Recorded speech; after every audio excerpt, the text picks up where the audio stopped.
Bab 51. Nama, penguasa dunia, aku menjadi penguasa gurun sejak awal penulis, ikan mas meniup gelembung. Plus mematikan mengatur ulang, penerjemah, terjemahan perahu naga editor, terjemahan perahu naga. Setelah Adele yang bersemangat pergi, Richard menatap Karu. Dari mana tim pencarian dan penyelamatan mendapatkan informasi ini? Setelah mengatur kata-katanya, Karu berkata dengan lembut. Tuan, informasi ini diberikan oleh mereka dan tim pedagang kamar dagang bunga ekor Phoenix yang tetap tinggal untuk mencari di daerah itu. Selain informasi tentang ayah Adele, apakah Anda menemukan hal lain? Tanda seru, saya juga menemukan beberapa penduduk yang terjebak di oasis. Namun, tim pencarian dan penyelamatan baru saja kembali dan masih makan. Saya tidak punya waktu untuk meminta terlalu banyak informasi. Richard mengangguk. Dia ada di rumah, jadi dia tidak terburu-buru. Bagaimana korban dari tim lain? 7 terluka, 4 meninggal. Mereka yang meninggal akan dimakamkan di tanah kemuliaan. Mereka yang terluka akan diberi hadiah madu mahkota gurun. Baik, Tuan. Setelah membuat pengaturan sederhana, Richard mengeluarkan semua mangsa yang ada untuk memenuhi ruang sistem dan membiarkan penduduk menanganinya. Dia kemudian kembali ke rumah bangsawan dan menikmati makan malam yang mewah. Setelah makan dan minum sepuasnya, dia meminta seseorang untuk memanggil tim pencarian dan penyelamatan. Ketika mereka berangkat untuk menjalankan misi, ada 60 orang. 6 dari mereka meninggal sehari sebelum kemarin. Sekarang, 4 orang lagi dikorbankan. Dan dari 10 mumi yang dikirim, hanya 5 yang dapat kembali. Gurun yang luas itu memang penuh dengan bahaya. Namun, mereka telah memperoleh pahlawan peringkat A sebagai gantinya. Itu bukan kerugian. Mercy tidak mengendalikan pasukan. Sebagai seorang bangsawan, dia tidak bisa bersikap bimbang.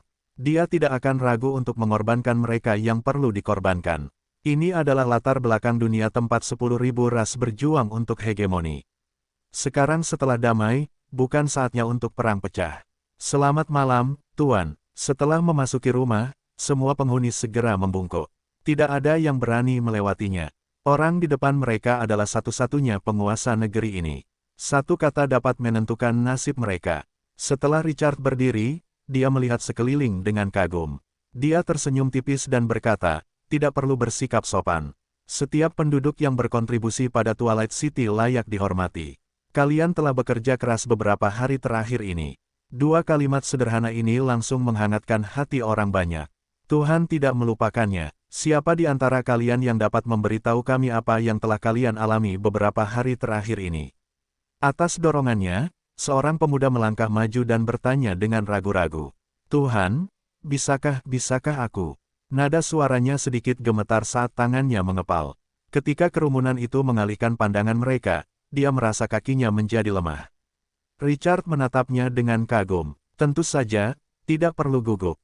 Anda telah menyelesaikan misi dan menjadi pahlawan Twilight City. Anda juga akan menerima pujian saya. Gelombang. Pemuda itu segera merasa lega, dan nadanya meningkat. Lord Richard, kami telah. Kemudian, dia menjelaskan pertemuan tim pencarian dan penyelamatan dalam beberapa hari terakhir.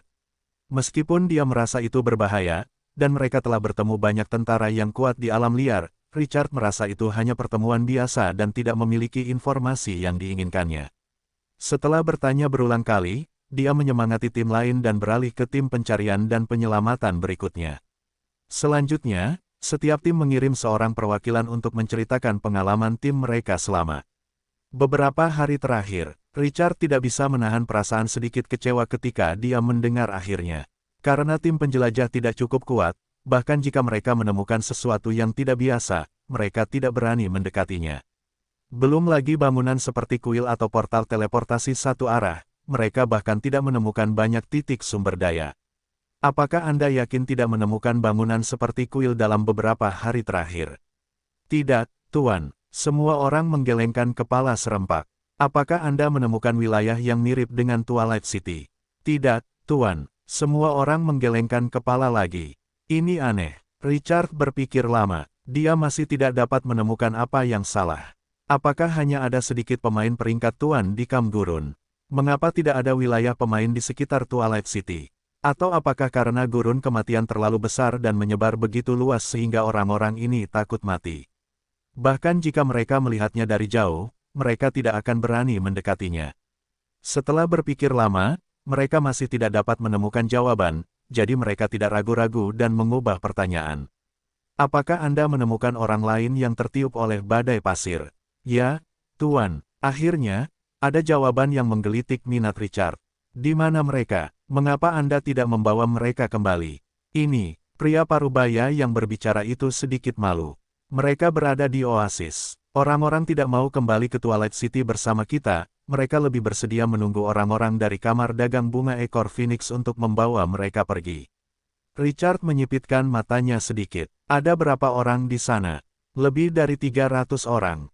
Apakah kamu punya peta? Silakan lihat. Pria parubaya itu melangkah maju dan dengan hati-hati membentangkan peta kasar di atas meja, menunjuk ke salah satu titik yang digambar dalam sebuah lingkaran. Ini tempatnya. Mereka punya cukup air dan makanan dan tidak mau pergi. Setelah mengatakan ini, mereka merasa sedikit canggung. Richard sengaja mengirim tim dalam misi untuk mencari dan menyelamatkan korban-korban ini. Tetapi mereka tidak menyangka bahwa bahkan jika mereka menemukan orang-orang itu, mereka tidak akan mau kembali bersama mereka. Namun, strategi para korban untuk menunggu kamar dagang bunga ekor Phoenix menyelamatkan mereka tidaklah buruk. Bagaimanapun, mereka awalnya berencana untuk mengikuti kamar dagang bunga ekor Phoenix melintasi gurun kematian. Tidak perlu dikatakan siapa yang lebih dapat diandalkan daripada wilayah yang belum pernah mereka dengar. Bukankah mereka teman-temanmu? Mengapa mereka tidak mengikutimu? Tuan, kebanyakan orang yang mengikuti kamar dagang bunga ekor Phoenix saat itu adalah orang asing. Richard mengerti, dan kemudian dia mulai merenung. Tidak aneh jika ada air di oasis, tetapi oasis macam apa yang bisa memiliki cukup makanan untuk memberi makan ratusan orang? Lagi pula, kamu telah diserang badai pasir selama hampir 2 minggu, kan? Bisakah kamu bertahan hidup begitu lama hanya dengan mengandalkan sisa makanan? Pertanyaan ini mengejutkan pria parubaya itu, dan dia menggelengkan kepalanya dengan canggung. Aku juga tidak tahu. Mereka tidak mengizinkan kita masuk. Pria parubaya itu ingin mengatakan sesuatu. Tetapi dia ragu-ragu tetapi akhirnya mengatakannya dengan enggan. Tuan, mereka juga meminta kami untuk membawa yang lain kembali ke sana. Mereka mengatakan tidak ada kekurangan makanan, jadi tidak perlu tinggal di Twilight City. Di sana lebih aman. Oh, kata-kata ini sangat menggelitik minat Richard. Pasti ada sesuatu yang mencurigakan terjadi. Ratusan orang ini berada di oasis gurun kecil. Tidak apa-apa jika mereka hanya tinggal di sana dan menolak untuk pergi. Mereka bahkan mengatakan, mereka memiliki cukup makanan dan ingin berburu di sana. Bukankah ini agak terlalu aneh? Baiklah, aku mengerti. Aku akan pergi ke sana sendiri dalam beberapa hari. Kalian akan memimpin jalan untukku saat itu. Baik, Tuhan. Setelah mengatakan itu, Richard menyemangati para penghuni dan membiarkan mereka pergi untuk beristirahat. Awalnya dia ingin memberi mereka hadiah tetapi secara tidak nyaman menemukan bahwa selain makanan, hanya ada beberapa bulu binatang buas di gudang. Sepertinya tidak ada yang bisa ditawarkan kepada mereka. Setelah tim penyelamat pergi, Richard menatap Karu, yang telah mengikuti kerumunan dan tetap diam. Karu, apa yang biasanya kamu berikan sebagai hadiah kepada bawahanmu? Karu menyadari rasa malu Richard dan segera mengerti. Dia membuka mulutnya. Tuan, Anda biasanya dapat memberi mereka hadiah berupa koin emas, bulu binatang buas, atau beberapa herba dan material umum. Dessert Crown Honey adalah item hadiah yang sangat berharga. Anda dapat memberi penghargaan atas kontribusi besar dengan pengakuan, seperti gelar bangsawan di Twilight City, atau gelar kemuliaan tertentu, atau bahkan sebidang tanah. Ketika Richard mendengar ini, dia tiba-tiba menyadari sesuatu. Itu benar, Richard tidak hanya dapat memberi penghargaan kepada orang-orang ini dengan benda-benda fisik, tetapi dia juga dapat memberi mereka hadiah spiritual dan kemuliaan. Ketika mereka berada di level rendah, mereka mungkin perlu diberi penghargaan berupa material. Ketika bawahan mereka di masa depan berada di level yang lebih tinggi, Richard akan memberi mereka hadiah berupa material yang tidak diragukan lagi kualitasnya lebih rendah. Baron atau Crown of Glory dapat diberikan kepada mereka yang telah melakukan kebaikan di masa depan. Mereka tidak perlu mengeluarkan uang atau memberikan kekuatan nyata, dan mereka akan sangat puas jika mereka memberitahu orang lain. Ini seperti membunuh 2 burung dengan 1 batu. Setelah Richard menemukan kuncinya, dia dalam suasana hati yang baik. Karu, adakan upacara pemberian penghargaan besok. Biarkan semua yang berpartisipasi dalam misi pencarian dan penyelamatan naik ke panggung untuk menerima hadiah. Malam ini, minta penjahit untuk menemukan kain merah dan membuat bunga merah besar. Jika kainnya tidak cukup, buat bunga yang lebih kecil, dan peserta akan memakainya di dada mereka. Semua penduduk yang berpartisipasi dalam misi pencarian dan penyelamatan akan dianugerahi medali perunggu kolektif Twilight City. Tulis nama semua orang di kertas dan berikan mereka medali perunggu. Tanda seru tanda seru. Selain itu, minta Adele untuk menempa medali perunggu untukku. Juga, buat desain untuk medali perak, emas, dan Lord, kehormatan tertinggi Twilight City. Di masa mendatang, kontribusi berjasa akan diberikan medali sesuai dengan tingkat kontribusinya. Hadiah dibagi menjadi hadiah kolektif dan individu. Misi dengan banyak peserta akan diberikan medali kolektif, dan misi yang diselesaikan oleh individu akan diberikan medali individu. Warga yang menerima medali ini akan diberi gelar warga kehormatan di depan pintu rumah mereka. Kita bisa mempromosikan mereka terlebih dahulu di masa mendatang. Richard mengubah sistem penghargaan modern yang sudah berusia ratusan tahun dan memindahkannya. Setiap medali memiliki jumlah penghargaan materi yang sesuai. Anda bisa turun ke bawah dan mempelajari jumlah spesifiknya. Sistem ini baru saja ditetapkan. Pasti akan ada beberapa kekurangan atau area yang perlu dilengkapi. Anda harus memperhatikannya dan mengimbanginya di masa mendatang. Karu cukup bersemangat setelah mendengarkannya. Tuan Richard, kebijaksanaan Anda cukup untuk membuat para dewa berseru kagum. Hal-hal lain tidak terlalu buruk, tetapi pengaturan penghargaan kelompok sedikit mengejutkannya. Itu adalah acara besar, begitu banyak orang berpartisipasi. Dan semua peserta berkontribusi. Anda tidak bisa mengatakan bahwa setiap orang akan menerima penghargaan, bukan? Bukankah itu tampak terlalu sederhana? Penghargaan kelompok memecahkan masalah ini dengan sempurna. Richard tidak terlalu memikirkannya. Twilight City masih sangat lemah, jadi tidak ada gunanya menyiapkan sistem yang rumit. Berapa banyak mangsa yang kubawa pulang? Karu tersenyum. Terlalu banyak. Aku butuh lebih banyak waktu. Makanannya lengkap, yang membuat orang-orang merasa sangat aman. Richard mengangguk, bangkit, dan berjalan keluar dari aula. Dia datang ke sumur yang terisi. Saat ini, ada 200 orang yang sibuk. Mereka yang merebus air, mengupas kulit, mengeluarkan organ dalam, dan memotong daging memiliki tugasnya masing-masing. Mereka menangani mangsa yang menumpuk dengan kecepatan yang sangat cepat. Mereka menumpuk daging yang sudah dipotong dan dicuci di tanah yang sudah dicuci. Daging tersebut kemudian dimasak dan dikeringkan. Dengan cara ini, mereka dapat mengawetkannya untuk waktu yang sangat lama di lingkungan gurun yang kering.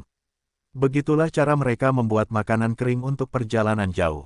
Melihat tumpukan daging tersebut, Richard berpikir sejenak dan membuka pasar perdagangan. Dia telah memasang hadiah selama beberapa hari, tetapi masih belum ada berita. 15 kuda gurun memasang hadiah untuk harta karun sumber daya bintang 1 hektar benih zaitun Rusia. Hadiahnya 20 kuda gurun memasang hadiah untuk sumber daya atau harta karun lain yang dapat digunakan di gurun. Transaksi tersebut mengharuskan kedua belah pihak untuk setuju. Richard menjual sepotong pecahan air mata air lainnya. Dia memiliki 9 keping di tangannya dan tinggal 1 keping lagi untuk mensintesis air mata air berukuran sedang. Akhir-akhir ini, dia telah mendengar lebih dari sekali bahwa air sumur sulit diperoleh dan mereka harus pergi ke mata air di hutan zaitun Rusia untuk mendapatkan air. Karu juga telah merenungkan masalah ini beberapa kali. Namun, peti harta karun bintang 3 itu langka. Jumlah pecahan mata air yang bisa dibuka dan dijual tidak banyak. Karena itu, kapan dia bisa mendapatkan pecahan terakhir akan bergantung pada keberuntungannya. Mereka tidak bisa terburu-buru dalam hal ini. Setelah berpikir sejenak, dia langsung mengubah harga hadiah benih zaitun Rusia. 30 kuda gurun menawarkan harta karun sumber daya bintang 1, benih zaitun Rusia, 1 hektar. Hadiahnya 1. Awalnya, ada hadiah 15 kuda. Sekarang, Richard langsung menaikkan harganya dan menggandakannya. Harga makanan telah turun sedikit akhir-akhir ini. Selain itu, peluang pemain yang menawarkan sumber daya dan harta karun sangat rendah. Bahkan jarang ada pemain yang mau menjualnya. Nilai benih zaitun Rusia adalah karena ia matang sebulan sekali. Yang lebih penting, hutan dapat menyediakan serbuk sari yang cukup untuk lebah mahkota gurun dan meningkatkan produksi madu. Jika dia menanam lebih banyak benih zaitun Rusia dan menanamnya pada waktu yang berbeda, maka lebah mahkota gurun dapat mengumpulkan madu selama sebulan penuh. Lebah mahkota gurun adalah salah satu target pengembangbiakannya yang paling penting. Setelah melakukan beberapa penyesuaian, Richard hanya bisa berharap para pemain akan memberinya sedikit usaha. Mulai lagi pencarian makanan. 60 unit gandum, dengan harga 1.200 unit koin emas. 20 unit daging babi hutan, dengan harga 700 unit kayu. 30 unit daging bison, dengan harga 900 unit biji besi. Asteris. Rasio daging terhadap sumber daya umum adalah sekitar pukul 1.30, sedangkan rasio makanan khas adalah sekitar pukul 1.20. Harga daging jauh lebih rendah dari 2 hari sebelumnya. Selain itu, jumlah daging yang dijual meningkat, tetapi sebagian besar hanya puluhan, dan 100 hingga 200 unit langka. Jelas, seiring perkembangan waktu, para pemain secara bertahap mulai berada di jalur yang benar. Richard melihat panel statistiknya, ada 30.000 unit sumber daya. Ini semua adalah keuntungan dari hari ini. Meskipun saya memiliki cukup banyak pasukan, ketika saya keluar, pasukan yang bertugas melindungi wilayah terlalu lemah. Saya harus mengisi ulang mereka. Markas besar adalah inti dari segalanya, dan kurangnya pertahanan membuatnya gelisah. Dia mulai menghitung dalam hatinya. Pasukan untuk mempertahankan wilayah harus memiliki beberapa karakteristik. Pertama, mereka harus beradaptasi dengan iklim gurun. Kedua, mereka tidak boleh membutuhkan persediaan logistik. Saya tidak ingin lelah dengan logistik. Ketiga, mereka harus memiliki kemampuan bertahan yang solid dan cocok untuk menjaga wilayah. Keempat, mereka harus memiliki potensi dan layak untuk dipelihara. Tetapi setelah Richard memikirkannya, dia mengalihkan pandangannya kembali ke mumi. Ini tidak membutuhkan logistik. Ini memiliki kemampuan tempur yang kuat dan cocok untuk gurun. Mereka tidak takut mati. Selain jelek, mereka memiliki terlalu banyak keuntungan. Richard mencari kam gurun dan mumi. Tiba-tiba, sejumlah besar pasukan muncul. Richard mulai memilih. Pertama, ada sarang pasukan tingkat elit, tetapi hanya beberapa ribu dari mereka. Dan semuanya sampah. Tidak ada yang mau menjual yang bagus. Kam-kam besar lainnya, seperti manusia dan elf, memiliki puluhan ribu sarang tingkat elit. Dibandingkan dengan mereka, kam gurun tampak menyedihkan. Dia menutupnya setelah melihatnya sebentar dan membuka tingkat biasa lagi. Mumi bergigi tajam biasanya bintang 1, 600 unit kayu. Mumi mengaum biasanya bintang 3, 1000 unit batu. Mumi berduri biasanya bintang 3, 1200 unit biji besi. Berbagai macam mumi aneh membuka matanya. Setelah 20 menit penuh, akhirnya dia melihat seorang prajurit yang membuat matanya bersinar. Mumi pelindung, level 1, potensi, biasa 3 bintang. Keahlian, mayat orang mati peringkat F kebal terhadap racun dan wabah, mengurangi kerusakan fisik sebesar 15%.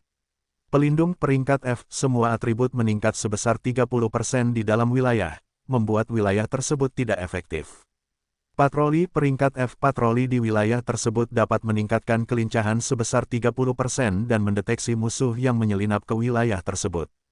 Formasi peringkat E, dapat membentuk formasi yang terdiri dari 10 orang untuk menyerang. Ratchet Talon, saat bertarung di wilayah, kecepatan pemulihan cedera meningkat hingga 50%. Fetter Mumi, saat jumlah mumi lebih dari 10, kekuatan mumi meningkat hingga 10%. Saat jumlah mumi lebih dari 30, kekuatan mumi meningkat hingga 20%. Saat jumlah mumi lebih dari 50, kekuatan mumi meningkat hingga 30%, ketangkasan mumi meningkat hingga 30%, dan kerusakan mumi meningkat hingga 30%. Deskripsi, mumi Fir'aun pelindung. Mereka cukup waspada. Setelah melihat atribut mumi pelindung, Richard tidak ragu-ragu dan langsung memilih untuk membelinya. 4 keterampilan awal, itu benar-benar konyol, dan itu sangat cocok untuk menjaga wilayah. Setelah dia membayar 3.000 unit biji besi, Richard memperoleh sarang pasukan mumi Fir'aun pelindung. Tapi satu saja tidak cukup. Dia terus mencari. Dia membeli 2 lainnya di pasar. Satu adalah 3.500 unit kayu, dan yang lainnya adalah 3.800 koin emas. Harganya sebanding dengan prajurit tingkat elit. Terlihat, Para penjual ini tahu betapa kuatnya penjaga mumi itu, jadi mereka berani menawarkan harga seperti itu. Dia tidak merasakan sedikit pun sakit hati. Tidak peduli berapa banyak dia membelinya, dia akan dipromosikan menjadi prajurit tingkat elit. Dia tidak akan kehilangan apapun. Untuk meningkatkan 3 sarang pasukan, dia membutuhkan sekitar 15.000 sumber daya. Dia langsung memulai. Apakah kamu ingin menghabiskan 500 koin emas untuk membeli sarang pasukan bandit gurun? Dikonfirmasi. Apakah kamu ingin menghabiskan 500 unit kayu untuk membeli sarang pasukan gerbil gigi gergaji? Dikonfirmasi. Asteris asteris asteris asteris asteris asteris. Setelah dia mendapatkan 30 sarang pasukan, 30.000 sumber daya yang tersisa di antarmuka kurang dari 700.000. Namun, karena mereka memburu para prajurit yang kejam, Richard langsung pergi ke sudut halaman depan, tempat dia menempatkan sarang pasukan setelah dia mendapatkannya. Ding gelombang, apakah kamu ingin menggunakan 400 koin emas, 400 kayu, dan 400 batu untuk membangun tanah penjaga? Setelah dia melakukannya 3 kali berturut-turut dan menghabiskan 3.600 unit sumber daya, 3 piramida setinggi 3 meter muncul di depan matanya. Angin dan pasir tampaknya telah mengikis bagian luar piramida ini selama ribuan tahun. Ada lubang di mana-mana. Tanah penjaga, biasa 3 bintang, kamu dapat menggunakan 10 sarang pasukan biasa untuk meningkatkan ke elit 3 bintang. Apakah kamu ingin meningkatkan? Konfirmasi. Piramida di depannya meluas hingga 4 meter setelah inti dari 30 sarang pasukan digunakan. Penampakan yang terkikis angin dan pasir menjadi semakin busuk. Lubang-lubang seukuran kepalan tangan membuat orang bertanya-tanya apakah ada tangan yang tiba-tiba terjulur dari dalam. Guardian Land, level, elit 3 bintang. Tipe rekrut, mumi pelindung elit 3 bintang. Jumlah rekrut, 20. Output mingguan, 10. Tanda seru. Persyaratan rekrut, 40 koin emas, 40 unit kayu, 40 unit batu. Deskripsi, sarang pasukan mumi biasa. Ding gelombang, apakah Anda ingin menggunakan 800 koin emas, 800 unit kayu, dan 800 unit batu untuk merekrut 20 mumi pelindung? 3 sarang pasukan dapat menghasilkan 60 mumi pelindung. Konsumsi sumber dayanya sendiri mencapai 2.400 koin emas, 2.400 unit kayu, dan 2.400 unit batu, yang totalnya 7.200 unit sumber daya. Setelah Richard selesai membangun pasukan, hanya tersisa sekitar 6.000. Senyum pahit muncul di wajahnya. Keluarga Tuan Tanah tidak punya makanan lagi. Richard membuka pasar perdagangan. Dia melihat ketiga permintaan dan membatalkan pembelian 20 kuda gurun. Dia mencari sumber daya dan harta karun lainnya. Tukar 20 kuda gurun untuk ditukar dengan sumber daya. Kuda gurun lengkap, sumber daya 6.000 unit, dijual seharga 120.000 unit. Sumber daya ini bahkan dapat memelihara 2 sarang pasukan tingkat langka. Tapi jika memungkinkan, saya masih bersedia menukarnya dengan sumber daya dan harta karun, itulah harta karunnya. Sayangnya, tidak ada yang akan menjualnya. Richard segera menjadi percaya diri setelah dia memiliki sumber daya. Dia merekrut semuanya dengan hilangnya 7.200 sumber daya. Cahaya kuning pucat menyala. Di piramida yang sangat lapuk di depan mata Richard, pasir halus yang tak terhitung jumlahnya tiba-tiba menyembur keluar dari lubang. Butiran pasir ini mengalir keluar dan berkumpul di depan piramida untuk membentuk pasukan. Mereka membentuk mumi dengan perisai bundar dan pisau panjang di yang lain. Perban di tubuh mereka berwarna kuning busuk. Kelihatannya mereka telah terkubur di bawah tanah selama bertahun-tahun yang tak terhitung jumlahnya. Aura mereka cukup kuat, mereka tidak lebih lemah dari mumi yang diperban. Mumi penjaga, level 1, potensi, elit 3 bintang. Keahlian, mayat orang mati peringkat E, kebal terhadap racun dan penyakit sampar, mengurangi kerusakan fisik hingga 30%. Penjaga LRB peringkat E, semua atribut meningkat hingga 40% di dalam wilayah, tanpa efek saat meninggalkan wilayah. Patroli peringkat E, patroli di wilayah. Dapat meningkatkan keamanan wilayah hingga 40 poin dan mendeteksi musuh yang menyelinap ke wilayah. Formasi peringkat D, dapat membentuk formasi 10 orang untuk menyerang. Bakat ras, saat bertarung di wilayah, stamina, dan kecepatan pemulihan meningkat hingga 50%. Veter mumi, ketika jumlah mumi lebih dari 10, kekuatan meningkat sebesar 10%. Ketika jumlah mumi lebih dari 30, kekuatan meningkat sebesar 20%. Ketika jumlah mumi lebih dari 50, kekuatan meningkat sebesar 30%, ketangkasan meningkat sebesar 30%, dan kerusakan meningkat sebesar 30% diaktifkan. Deskripsi, penjaga mumi Firaun, mereka cukup waspada. Ketika keenam regu direkrut, semua mumi penjaga dengan ganas menggunakan pisau mereka untuk memukul perisai bundar. Klang-klang gelombang, suara tabrakan logam menempuh jarak yang sangat jauh di malam hari. Tampaknya mereka menggunakan metode ini untuk mengumumkan kedatangan mereka. Richard mengangguk puas. Setelah dia naik level ke elit bintang 3, semua keterampilan mumi penjaga ditingkatkan satu level. Kekuatan mereka telah meningkat secara signifikan. Selain itu, ini adalah jumlah 6 regu. Dengan kekuatan ini, dia tidak perlu khawatir sarangnya akan dibobol saat dia pergi berburu di masa depan. Dia mengulurkan tangan kanannya dan mengerahkan kekuatan tersembunyi di tubuhnya. Kekuatan yang seperti pasir kuning itu langsung mekar. Ding gelombang di bawah restumu, 60 mumi penjaga telah menguasai sebagian kekuatan gurun dan memperoleh keterampilan baru, desertifikasi transformasi pasir peringkat D. Semua pasukan dapat menjalani transformasi pasir, dan itu akan menjadi ciri khas Twilight City di masa depan. Richard sangat senang. Mulai sekarang, kalian akan menjaga wilayah, berpatroli siang dan malam untuk bertahan melawan penjajah asing. Kami akan mendengarkan perintahmu, Tuan. Keributan yang begitu besar telah menarik perhatian banyak penduduk. Karu juga bergegas mendekat. Ketika dia melihat pasukan baru ini, matanya berbinar. Tuan Richard, apakah ini pasukan yang baru saja Anda rekrut? Richard mengangguk. Itu benar. Mumi penjaga ini adalah pasukan yang secara khusus saya rekrut untuk melindungi wilayah. Mereka akan menerima bonus atribut tambahan di wilayah tersebut. Mereka kuat dan akan kehilangan banyak kekuatan saat mereka meninggalkan wilayah itu. Di masa depan, kamu memiliki hak untuk memobilisasi pasukan ini, tetapi kamu harus menggunakannya dengan hati-hati. Kata-kata Richard memberi Karu banyak kekuatan. Namun, dilihat dari kinerja Karu akhir-akhir ini, dia pantas mendapatkan kepercayaan ini. Karu menarik napas dalam-dalam, matanya yang keruh tampak tegas, dan tubuhnya yang lusuh tampaknya telah kembali ke masa mudanya. Aku akan menjaga Twilight City dengan nyawaku. Richard mengangguk sedikit. Karena Karu bukan lagi pahlawan, dia tidak dapat memimpin pasukan. Dan dia tidak dapat menyerahkan kendali pasukan kepada lawan.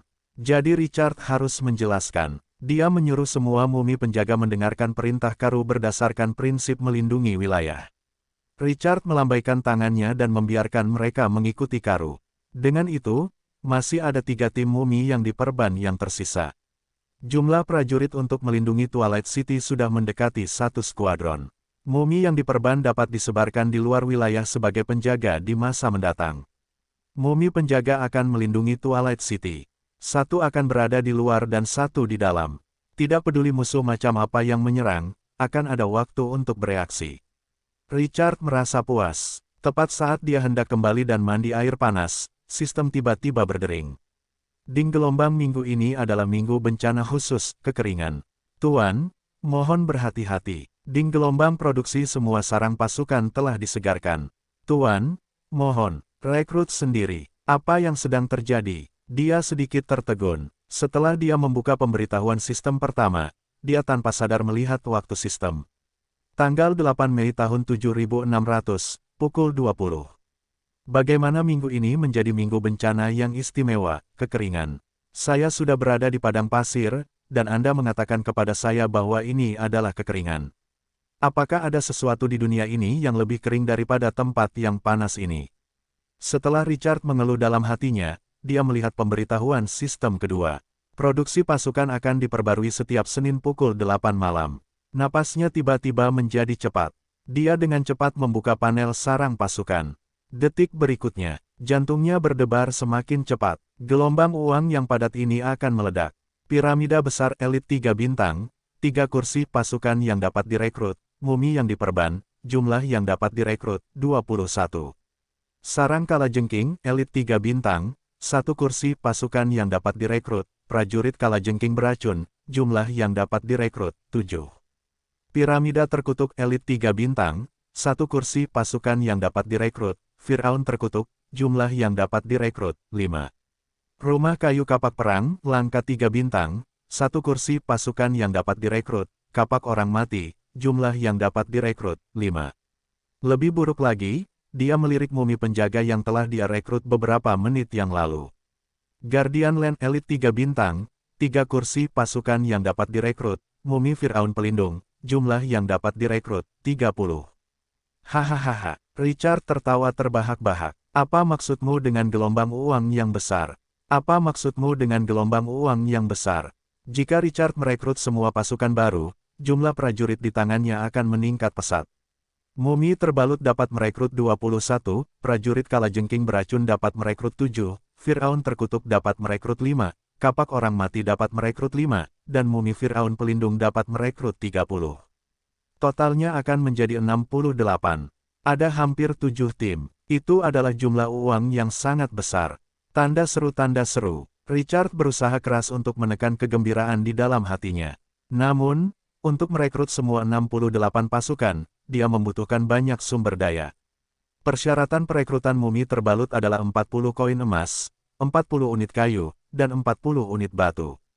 21 adalah koin emas, kayu, dan batu dengan masing-masing 1640 unit, dengan total 4920 unit sumber daya.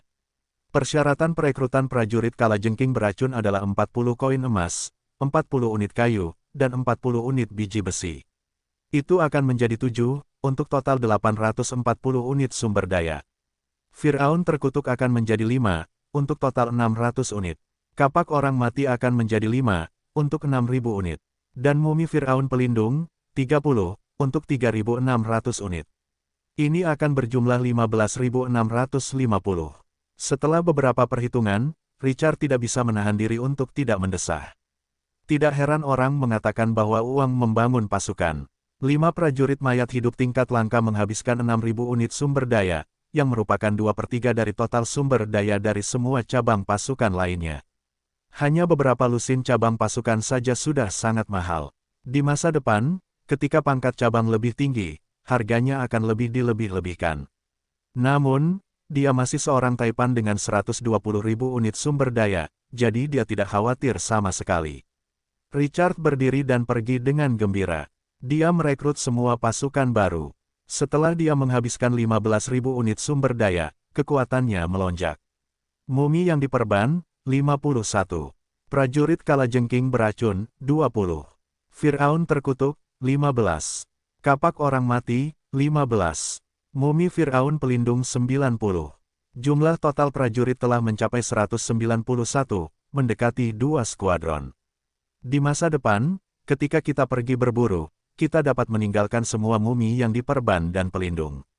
Kekuatan, ini cukup untuk memastikan keamanan Twilight City. Tekanan di hati Richard sedikit rileks.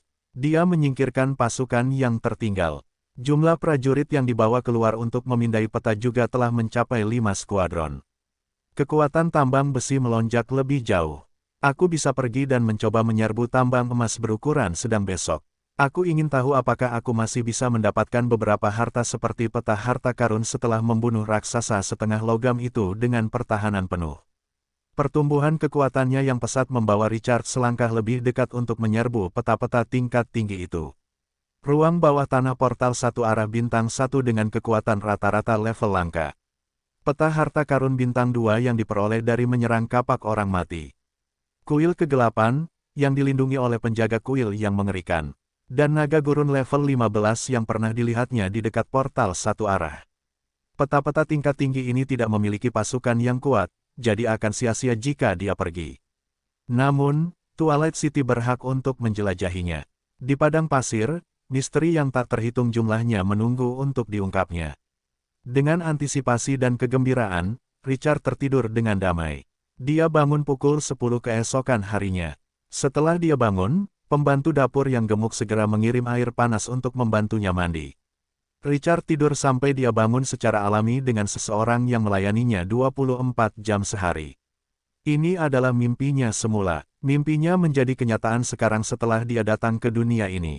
Di masa depan, aku harus menemukan beberapa elf atau gadis bertelinga binatang untuk menjadi pembantu. Sepatu hak tinggi sutra hitam, rok pendek, dan pakaian pembantu semuanya berpakaian rapi. Kehidupan seorang tuan seharusnya begitu sederhana dan tanpa hiasan. Sepertinya aku bisa mencoba semua ide yang gagal kuwujudkan di masa lalu. Tidak ada hukum di dunia ini. Setelah Richard meratapi kehidupan seorang tuan yang membusuk dan menantikan kehidupan yang lebih membusuk di masa depan, dia sarapan dengan dua pembantu dapur yang ceria dan siap untuk keluar untuk memindai peta. Namun sebelum itu, dia terlebih dahulu pergi ke hutan zaitun Rusia karena Karu berkata hutan itu telah berbunga.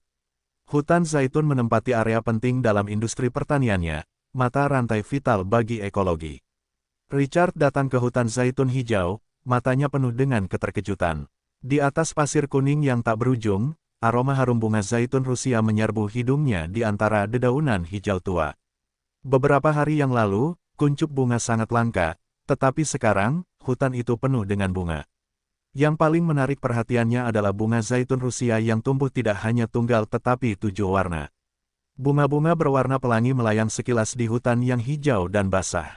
Lebah-lebah hitam dan kuning yang tak terhitung jumlahnya berdengung dan menari, memetik bunga, dan mencium aroma madu. Pemandangan ini tampak sangat indah. Yang lebih luar biasa lagi adalah hutan zaitun di sekitarnya dipenuhi pasir kuning, yang melambangkan kematian dan kehancuran. Di tanah terlarang inilah bunga-bunga indah bermekaran. Perasaan itu tak terlukiskan. Tempat ini tampaknya melambangkan harapan dan vitalitas. Beberapa warga yang mengelola hutan zaitun langsung membungkuk ketika melihat Richard. "Selamat siang, Tuan Richard."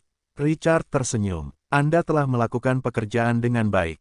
Kemudian, dia tampak mengingat sesuatu dan mengerutkan kening. Apakah tawon-tawon beracun itu ada di sini akhir-akhir ini? Pemimpinnya adalah seorang wanita parubaya yang gemuk. Wajahnya yang gemuk tampak seperti dua bagian apel merah. Suaranya cepat dan tajam. "Tuan Richard, tawon-tawon itu sangat penuh kebencian. Mereka datang untuk menangkap lebah setiap hari. Dan terkadang, mereka bisa datang 7 atau 8 kali sehari. Jika Anda tidak memberitahu kami untuk tidak melakukan apapun, kami akan membunuh tawon-tawon itu."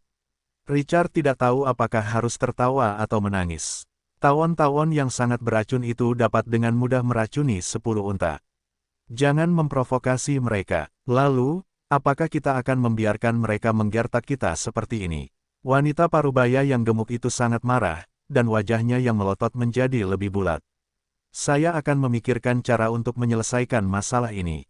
Richard dengan sungguh-sungguh mengingatkan mereka. "Ingat, jika Anda tidak ingin memasuki tanah kemuliaan keesokan harinya, jangan main-main dengan mereka." "Ya, Tuhan." Ketika mereka melihat ketulusan Richard, beberapa penduduk tidak berani mengatakan apapun. Hanya wanita parubaya yang gemuk yang marah. Dia bergumam bahwa dia ingin menemukan cara untuk menghukum tawon-tawon beracun itu. Richard melambaikan tangannya dan mengusir beberapa orang itu. Dia berjalan ke hutan zaitun sendirian. Aroma yang unik menyerbu lubang hidungnya, yang membuatnya langsung merasa segar. Lebah-lebah gurun itu gembira sekarang karena bunga-bunga ada di sekitar. Kaki mereka ditutupi serbuk sari ketika mereka terbang kembali ke sarang. Beberapa lebah akan mendekat dan akrab dengannya dari waktu ke waktu. Dia dalam suasana hati yang baik karena pemandangan yang hidup. Mampu menciptakan pemandangan berwarna cerah di padang pasir memberinya rasa pencapaian. Dia pergi ke depan sarang dan membuka panel atribut. Sarang tawon gurun, level, spesial, Ratu Lebah, elit. Setelah ditingkatkan ke Ratu Lebah tingkat lanjut, sarang dapat menghasilkan madu tingkat lanjut dengan kualitas yang lebih baik. Karakteristik, dapat menghasilkan madu gurun kualitas sedang dengan aroma yang unik. Setelah memakan madu, dapat meningkatkan kecepatan pemulihan stamina dan cedera secara signifikan dan sedikit meningkatkan kecepatan pemulihan kekuatan sihir. LSB, jumlah koloni lebah kecil. Hasil, minimal 10 unit madu bermutu tinggi per minggu. Deskripsi, lebah tingkat langka di gurun. Sangat langka. Catatan, 200 lebah baru telah lahir di gurun. Mereka akan bersarang dalam 3 hari. Richard tertawa saat melihat pemberitahuan itu. Membagi sarang. Dia tidak menyangka akan membagi sarang secepat ini. Dia sangat tertarik pada anak-anak kecil yang bisa membuat makanan lezat di bumi. Masa depan kekayaan kota Twilight terutama bergantung pada mereka. Tanda seru. Setelah sarang dibagi dan bunga zaitun mekar, tingkat reproduksi pasti sangat cepat. Mungkin, tidak lama lagi jumlah madu yang dihasilkan akan mampu mengimbangi jumlah sarang. 3 sarang lebah madu dapat menghasilkan 30 unit madu per minggu. Jika terus dibudidayakan, mungkin dapat berkembang menjadi industri pilar madu di kota Twilight di masa depan. Itu tidak benar, karena pemberitahuan sistem mengatakan bahwa itu sangat berharga, maka pasti tidak akan semudah itu untuk berkembang. Sangat mungkin bahwa setelah sarang terbagi, akan ada periode perkembangan. Richard menggelengkan kepalanya, membagi sarang selalu baik, tidak peduli apa yang terjadi di masa depan. Desert Crown Honey, madu yang sangat lezat, dijual seharga 10.000 unit per toples. Tidak, 100.000 unit sumber daya tidak terlalu banyak, benar. Bahkan jika itu adalah 10.000 unit sumber daya per toples. Jika dapat menghasilkan 30 toples per minggu, itu akan menjadi 300.000 unit sumber daya secara cuma-cuma. Itu sungguh luar biasa. Sekarang, mereka harus melihat apakah Onyx, anggota Kamar Dagang Bunga Ekor Phoenix, dapat menggunakan 2 toples madu itu untuk membuka pasar di kota Solan. Bagaimana kalau menjualnya ke pemain lain? Patung-patung pasir itu semakin miskin. Siapa yang akan menghabiskan 10.000 unit sumber daya untuk membeli toples madu? Bukankah menyenangkan untuk membeli beberapa prajurit tingkat elit dengan uang ini? Bas, bas, bas. Tepat saat pikirannya melayang, suara ketakutan datang dari lebah yang terbang dengan tenang. Hus, Richard mendongak dan melihat 2 tawon beracun sepanjang 7 hingga 8 cm saat mereka mengepakkan sayap dan turun. Ketika Richard melihat tawon-tawon ini membunuh 2 lebah dan terbang menjauh, hatinya terbakar amarah. Dia harus memikirkan cara untuk menyingkirkan tawon-tawon langka ini. Dia tidak bisa bermain-main selama setengah hari dan diganggu oleh beberapa tawon. Dia patah hati. Dia tidak bisa membantu lebah-lebah yang menyedihkan itu. Ketika saatnya tiba, dia pasti akan menggorengnya. Kepompong lebah adalah hidangan yang sangat lezat. Dengan amarah di hatinya, alisnya berkerut erat ketika dia meninggalkan hutan zaitun. Beberapa penduduk tidak berani berbicara. Richard tidak tinggal lama. Dari hutan zaitun, dia tiba di pangkalan kelinci naga api beberapa ratus meter jauhnya. Saat ini, pasir berongga itu sudah dikelilingi oleh tanaman merambat ungu dan duri selebar 2 meter. Lebih dari 10 kurcaci di pinggirannya menancapkan tiang-tiang kayu untuk membangun pagar lain guna mencegah kecelakaan. Richard mendengar suara Grintooth begitu dia mendekat. Kurcaci kurus itu mengangkat kepalanya tinggi-tinggi, membusungkan dadanya, dan memerintah yang lain. Serang lebih keras. Tuan besar itu menyuruhku untuk mengurus kelinci naga api itu. Tembok ini adalah perlindungan kedua. Selanjutnya, kita perlu membangun langkah pengamanan ketiga, keempat, dan kelima. Tuan kuat Grintooth, bagaimana dengan tiang kayuku?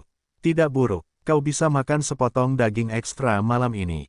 Tuan kuat Grintooth, kau benar-benar pemimpin yang toleran dan baik hati, pujilah dirimu. Tuan kuat Grintooth, apakah kau melihat bagaimana kukuku ditancapkan? Itu biasa, agak bengkok. Tuan kuat Grintooth, matamu lebih tajam dari elang. Tuan gigi hijau yang kuat, apa pendapatmu tentang tanaman merambat dan duri ungu yang kutanam ini? Sayang sekali, cabut saja dan tanam lagi. Tuan gigi hijau yang kuat, suaramu sekuat guntur, terlalu kuat. Richard tercengang dengan tatapan berikut. Awalnya, tidak apa-apa, tetapi sudut mulutnya berkedut setelah mendengarnya. Apakah kurcaci hijau ini benar-benar tidak punya otak? Tuan gigi hijau yang kuat, dengan tubuh tusuk gigimu, pukulan hidungmu bisa mematahkan tulang rusukmu. Tidak bisakah kurcaci lain sedikit lebih malu saat menyanjung? Bagaimana mereka bisa mengatakan kata-kata bodoh seperti itu? Kurcaci benar-benar makhluk yang unik. Gigi hijau, yang menikmati kentut pelangi, tiba-tiba melihat Richard. Seluruh tubuhnya bergetar, lalu dia menegakkan tubuhnya dan meraung marah. Semuanya berkumpul. Tuan yang agung dan penyayang telah turun. Kurcaci gurun lainnya segera meletakkan peralatan di tangan mereka dan berlari di depan Richard. Mereka berdiri dalam barisan panjang dengan dada terbuka. Kemudian, si gigi hijau berteriak, "Salam kepada Tuan yang agung." Setelah itu, mereka meletakkan tangan mereka di dada dan membungkuk. "Selamat siang, Tuan yang agung." Para kurcaci lainnya juga segera membungkuk bersama dan berteriak, "Selamat siang, Tuan yang agung." Ketika Richard melihat pemandangan ini, ekspresinya langsung menjadi kaku. Mereka semua begitu akrab. Apakah mereka pernah berlatih sebelumnya? Benar. Richard melambaikan tangannya dengan lemah. "Berdiri. Terima kasih, Tuan." Setelah si gigi hijau memimpin untuk berteriak, para kurcaci lainnya juga berteriak. Ketika Richard melihat bahwa para goblin hijau ini tampaknya masih memiliki pertunjukan, dia tidak tahan lagi dan langsung menyela. Berhenti bicara omong kosong. Di masa depan, hapus aturan ini untukku. Green Tooth tetap di belakang. Kalian semua, lanjutkan pekerjaan kalian. Green Tooth, yang menunggu untuk dipuji, langsung merasakan sambaran petir dari langit.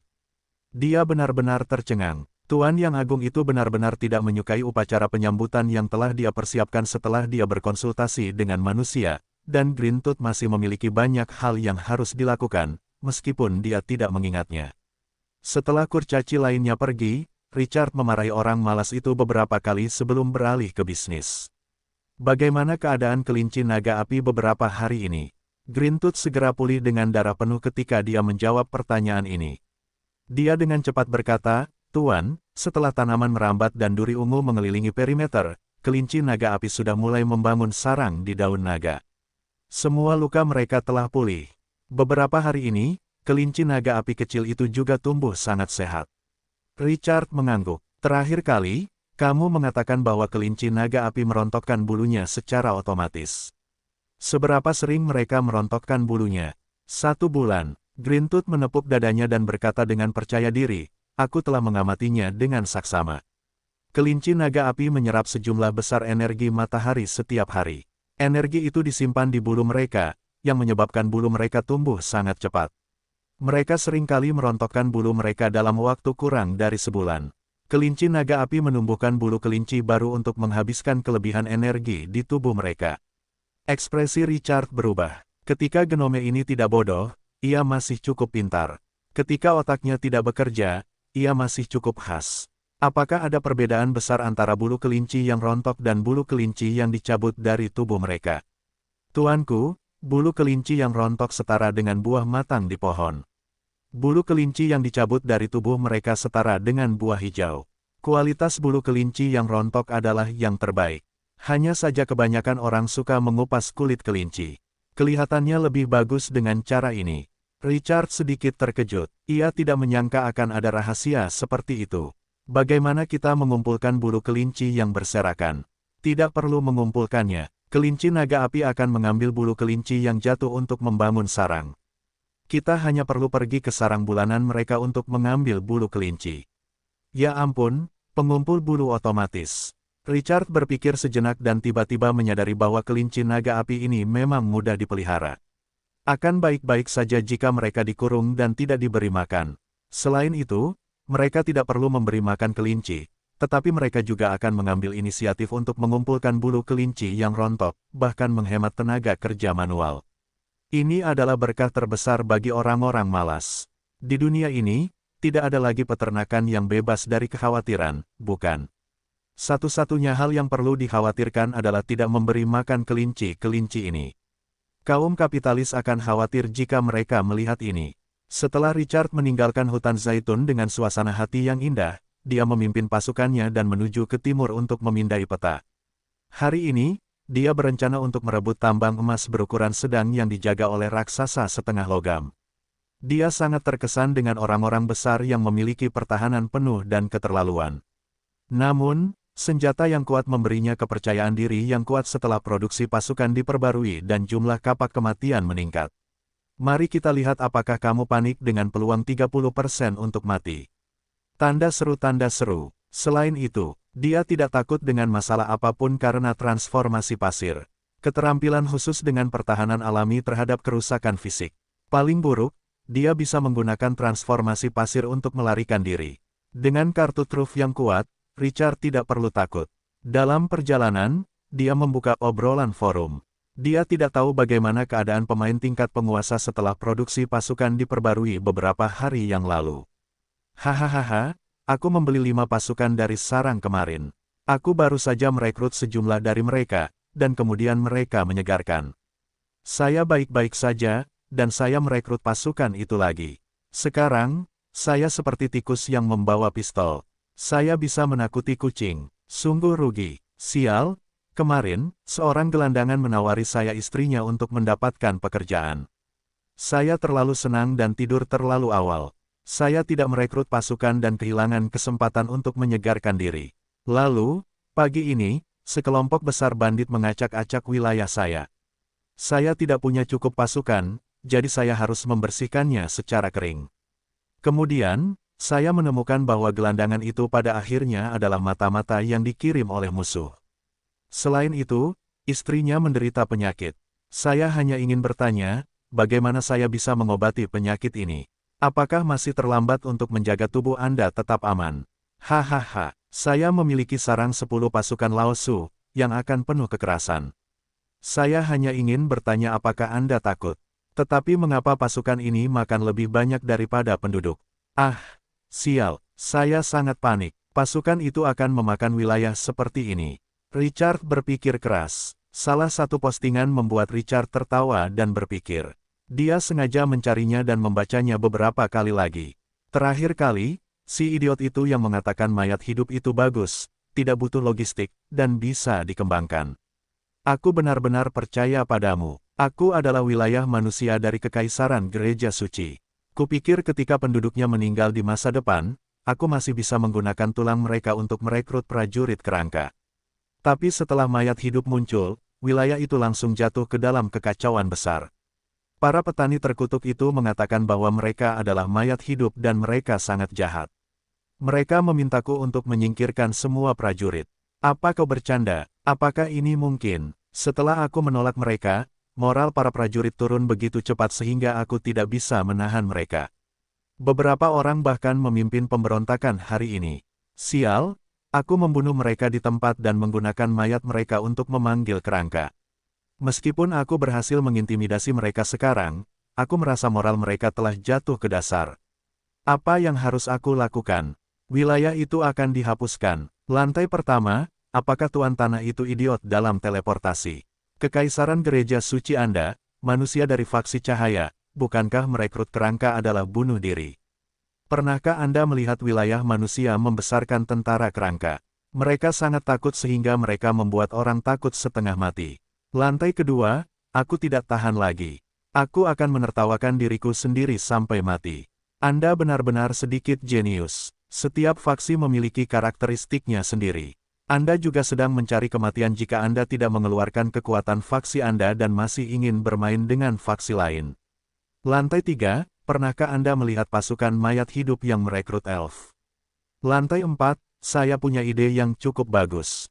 Mengapa Anda tidak membantai penduduk itu dan memindahkan mereka ke faksi mayat hidup?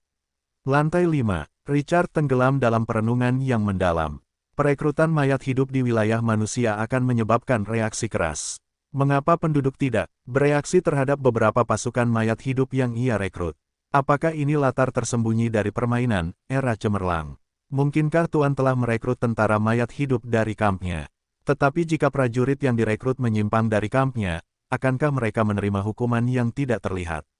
Terlebih lagi, semakin mereka menyimpang dari kamp, semakin tinggi hukumannya. Seperti bagaimana Tuan manusia merekrut prajurit mayat hidup, kedua belah pihak adalah musuh sehingga hukumannya akan menjadi yang paling berat. Kamp gurun taat hukum dan netral. Jangkauan perekrutan harus lebih luas. Dan mumi adalah produk unik dari gurun. Mereka tidak akan terlalu terpengaruh. Meskipun aspek ini dilonggarkan, masih ada batasan yang cukup besar gurun. Itu benar, mungkin tidak ada terlalu banyak batasan di kamp. Kita dapat merekrut semua jenis prajurit, tetapi lingkungannya terbatas. Jika prajurit yang direkrut tidak cocok untuk tinggal di gurun, bahkan jika penduduk menerimanya, ini akan secara signifikan mengurangi kekuatan pertempuran mereka. Sama seperti memanggil prajurit manusia di gurun, itu mungkin haus. Jika mereka tidak cocok untuk bertempur di padang pasir, ini akan secara signifikan mengurangi kekuatan tempur mereka. Sepertinya di masa depan, kita harus lebih mempertimbangkan perekrutan prajurit. Setelah Richard mengetahui titik kritisnya, banyak keraguan yang dia miliki sebelumnya tiba-tiba menjadi jelas. Saat dia hendak menutup forum chat, pesan pribadinya tiba-tiba menyala. Dia mengkliknya untuk membukanya. Dia melihat akun yang familiar. Mana meriam Italia sialanmu, kakak Kinkyu. Kinkyu, mana meriam Italia sialanmu? Hei, kakak, kamu online. Kinkyu, hentikan omong kosongmu, ada apa? Mana meriam Italia sialanmu, kakak Kinkyu, kamu sudah berubah. Saat kamu ingin membeli sumber daya dan harta karunku, kamu tidak berbicara kepadaku dengan nada seperti ini. Saat kamu membutuhkan seseorang, panggil mereka si manis kecil. Sekarang, kamu tidak membutuhkan mereka. Panggil saja aku Nyonya Niu. King Qiu, lepaskan. Mana meriam Italia sialanmu. Kakak, kamu benar-benar tidak bisa menerima lelucon. Aku berpikir untuk memperkenalkan adik perempuanku yang tingginya 1,72 meter, yang suka mengenakan sutra hitam, kepadamu. Lupakan saja, ayo kita mulai bisnis. Kakak, aku menemukan portal satu arah. Ada ruang bawah tanah bintang 2 di dalamnya. Aku berencana untuk pergi dan menyelesaikannya. Karena kamu bisa menjual begitu banyak makanan, kamu pasti sudah menyelesaikan ruang bawah tanah itu juga, kan? Apakah kamu punya keterampilan yang bisa membimbingku? Selama aku bisa menyelesaikan ruang bawah tanah itu, aku pasti akan memberimu harta karun. King Qiu, kamu berencana untuk menyelesaikan ruang bawah tanah bintang 2. Mana meriam Italiamu yang sialan, itu benar. Sejujurnya, aku mengambil 2 peti harta karun bintang 3 dan menghasilkan banyak uang. Aku membeli 10 sarang pasukan tingkat biasa dan 5 sarang pasukan tingkat elit. Setelah jumlah pasukan yang bisa aku rekrut kemarin diperbarui, aku sudah memiliki 3 skuadron pasukan. Kakak, bagaimana kekuatan ini? Tidak buruk, kan? Setelah orang ini mengirim pesan ini, dia tersenyum puas. Itu membuatnya merasa hebat ketika dia pamer di depan pria misterius dan kuat ini, King Qiu. Namun, pesan Richard setelahnya membuat darahnya membeku. King Qiu, jika kau ingin mati, pergilah. Dengan ruang bawah tanah bintang 2, siapa yang memberimu keberanian? Apakah kau tahu apa yang ada di ruang bawah tanah bintang 1? Level rata-rata pasukan, langka. Tunggu sampai kau mengumpulkan 3 skuadron pasukan langka sebelum kau dapat mempertimbangkan ruang bawah tanah bintang 2. Setelah Richard selesai berbicara, dia menutup obrolan forum, dan tidak bisa diganggu dengan patung pasir itu lagi. Di mana meriam Italiamu yang sialan? Mengirim lebih dari selusin pesan berturut-turut, tetapi dia terkejut dan takut setelah tidak ada balasan dari pihak lain. Ruang bawah tanah bintang 1, kekuatan rata-rata pasukan itu langka. Sial, aku hampir memasuki ruang bawah tanah bintang 2. Itu sangat dekat, sangat dekat. Untungnya, aku punya mata ekstra. Setelah dia sadar kembali, dia segera merasakan rasa terima kasih yang kuat dan rasa hormat yang dalam kepada Richard. Big Brother telah menyelamatkan hidupku. Tetapi bagaimana mungkin kakak dari Bukit Hijau mengetahui detail dari penjara bawah tanah bintang 1? Tidak ada informasi di luar penjara bawah tanah. Mungkinkah kakak pernah ke sana? Kalau tidak, tidak mungkin untuk bisa setepat itu. Penjara bawah tanah yang bisa mengalahkan kekuatan rata-rata pasukan itu langka. Seberapa kuatkah kakak King Qiu yang misterius ini? Untuk sesaat, status Richard di dalam hatinya melonjak dengan cepat. Setelah dia berpikir sejenak, dia membuka pesan pribadinya dan mengirim pesan ke salah satu temannya. Kak, aku baru saja menghubungi kakak King Qiu. Dia mengatakan bahwa kekuatan pasukan di penjara bawah tanah bintang 1 itu langka. Dia tidak mengatakan apapun tentang pasukan bintang 2, tetapi itu bahkan lebih aneh jika kau memikirkannya dengan lututmu. Kita harus menunda penyerbuan. Pihak lain segera menanggapi. Night Rain Flower Falls, King Qiu. Pemain top yang menjual hampir 100 kuda gurun. Bagaimana dia tahu bahwa semua pasukan di dalamnya langka? Dia membersihkan ruang bawah tanah. Kak, jangan kaget. Orang penting itu sangat sombong. Informasinya pasti terjamin. Dia menyelamatkan kita. Night Rain Flower Falls, game, Shining Era, benar-benar mengalami perubahan yang signifikan. Sebagian besar informasi yang aku tahu tentang perusahaan itu sudah usang. Kita harus lebih berhati-hati di masa depan. Kak, bagaimana kita bisa bergaul dengan kakak King Qiu? Aku merasa kita bisa berpegangan erat padanya. Night Rain Flower Falls, King Qiu itu tidak mudah. Kamu bisa lebih sering menghubunginya di masa depan. Kita akan membalas kebaikan dengan kebaikan dan kebencian dengan pembalasan dendam. Itu adalah moto keluarga kita. Temukan kesempatan untuk membalas budi padanya. Aku tidak ingin berutang pada siapapun. Aku bilang aku punya harapan besar padanya. Kak, bukankah kamu masih lajang?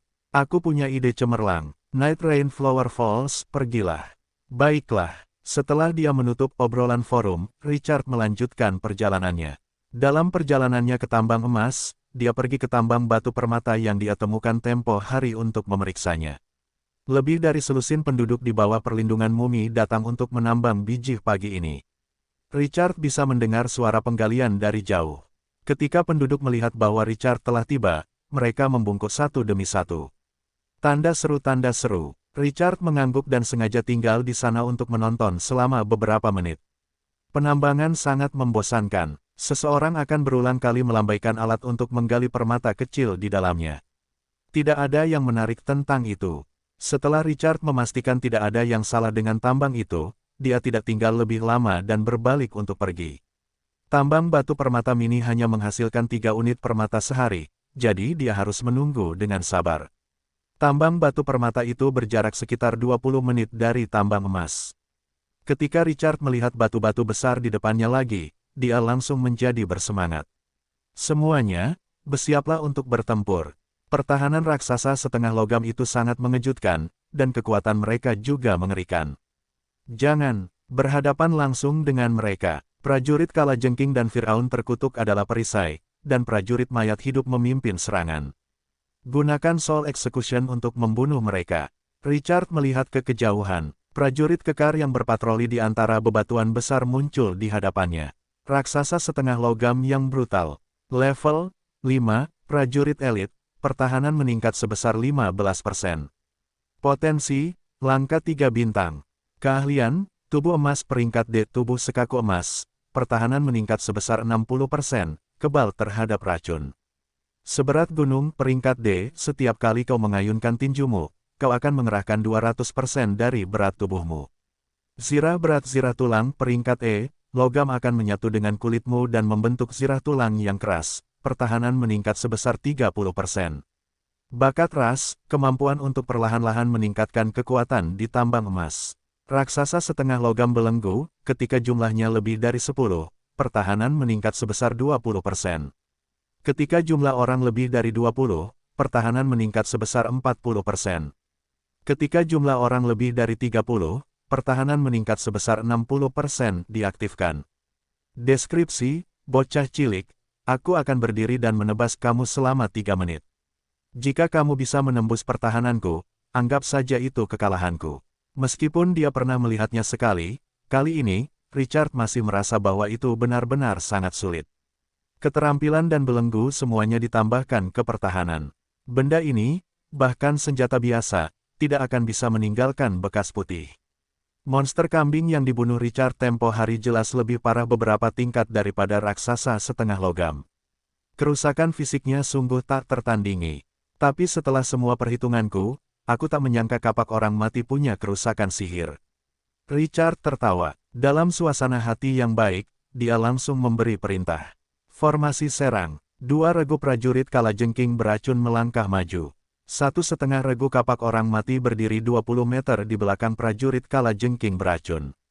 Jumlah yang sama dari Firaun terkutuk berdiri 50 meter dari prajurit Kalajengking beracun. Richard menyadari kekuatan tambang besi ini saat dia memusnahkan monster kambing iblis tempo hari. Pergerakan di luar langsung menarik perhatian para prajurit kekar di tambang emas. Klang, klang, klang, bumi mulai berguncang. Satu persatu, sosok-sosok besar keluar dari tambang emas. Mata besar seperti permata ungu itu menatap musuh yang tiba-tiba muncul di luar dengan mata berbinar. Ujung hidung mereka sedikit berkedut. Wajah mereka menunjukkan sedikit kemarahan seperti air yang dituangkan ke baja. Mayat hidup terkutuk, beraninya kau melangkah ke wilayah kami.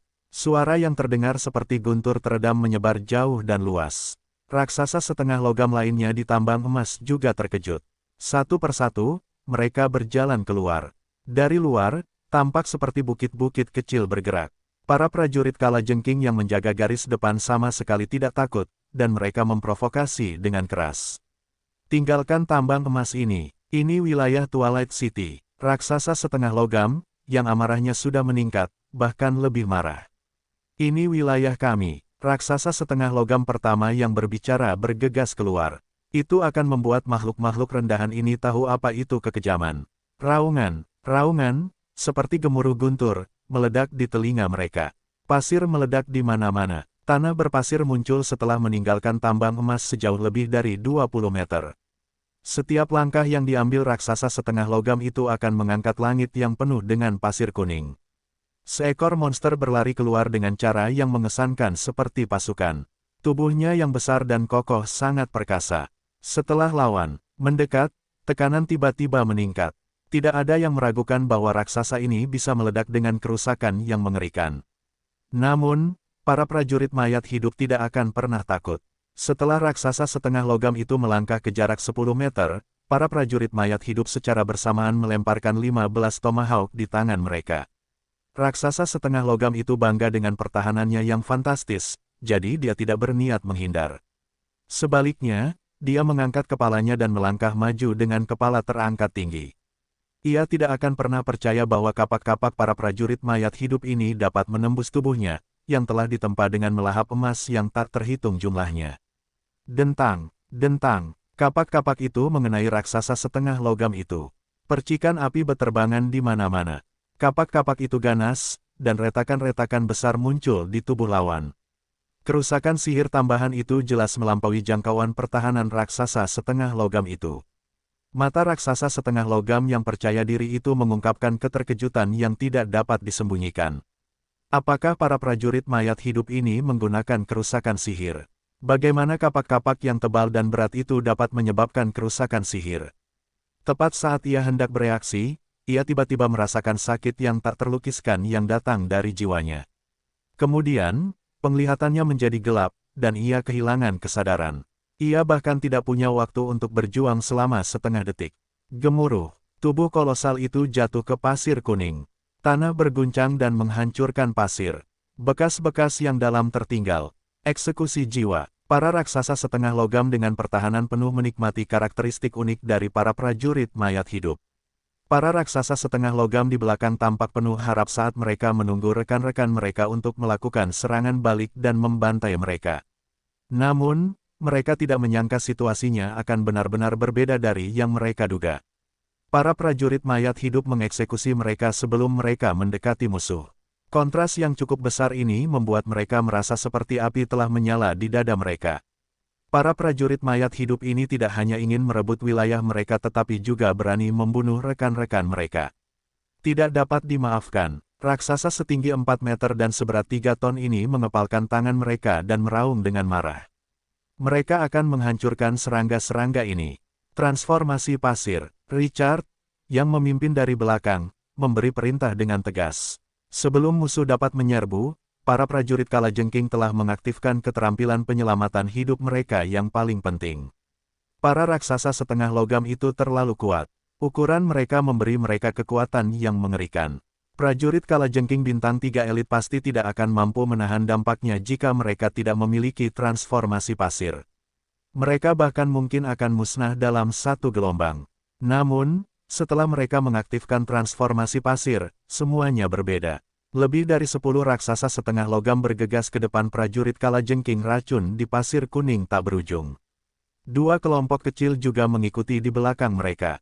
Kekuatan pertahanan tambang emas ini jauh melampaui tambang batu permata yang mereka tempati tempo hari. Wuss, tomahawk itu merobek udara. Ia menebas ke bawah secara horizontal.